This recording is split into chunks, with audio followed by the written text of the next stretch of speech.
วิสุทธิมรรคเพราะอาตมาอยู่ศูนย์วิปัสสนาวิสุทธิมรรคที่อเมริกาห่างจากวัดศรีคำคำไป12 กิโลในวิสุทธิมรรคหรือว่าในเนี่ยของพุทธศาสนาเขาเรียกว่าตัวนี้มันเป็นเขาเรียกว่ามันเป็นกิเลสอย่างหนึ่งไม่ได้มีสาระสำคัญอะไรแต่ทำให้เราเห็นว่าอ๋อแม้แต่เราเพ่งตัวอักษรในขณะสวดมนต์ก็เป็นคณิกะสมาธิได้มีอานิสงส์นะมีอานิสงส์มากโยมก็จะมาขอสวดมนต์บทแม่คำแก้วสวดมนต์บทมหาจักรพรรดิที่ศูนย์วิปัสสนาทุกเดือนแล้วท่านก็มีเอารูปหลวงปู่ดูเอาอะไรพระมหาจักรพรรดิไปถวาย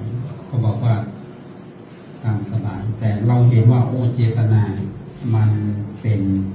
คณิกะสมาธิได้แล้วคุณโยมทั้งหลายที่มาสวดมนต์อย่าไปคิดว่าเราสวดมนต์อาจจะไม่ได้สมาธินะนั่นแหละการเพ่งตัวอักษรเป็นกสิณอย่างหนึ่งแล้วเราได้คณิกะสมาธิซึ่งสมาธิตัวนี้มันก็ยังไปต่อยอดเป็นวิปัสสนาเป็นอะไรต่างๆที่เราได้ก็วันนี้ก็ขออนุโมทนาเห็นบอกว่าจะมีตอนท่านอาจารย์พระปุไทยท่านมาทุกครั้งก็นำญาติโยมแล้วอาตมาก็วันนี้ก็เดินทางมาตลอดทั้งวันวันนี้ก็คนขับรถก็พาไปเที่ยวกรุงเทพที่จริงก็ขึ้นรถนั่นแหละ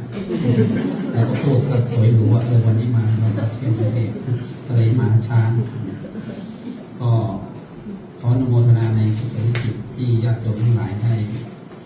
ร่วมกันสร้างบุญบารมีใน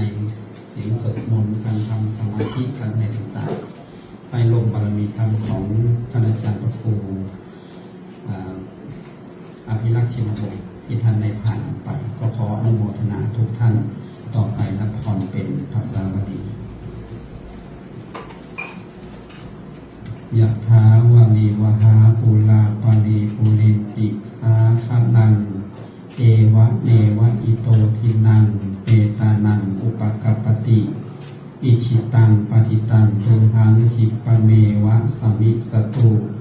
สัพเพปุเรนตุสังกัปปาจันโทปนะระโสยถามณิโชติระโสยถาอิโยวิวาจันโตสัพพะโลโควินา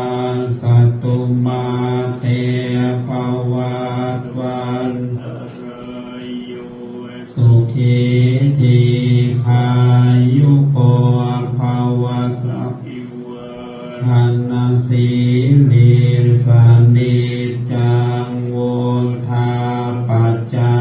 ยโน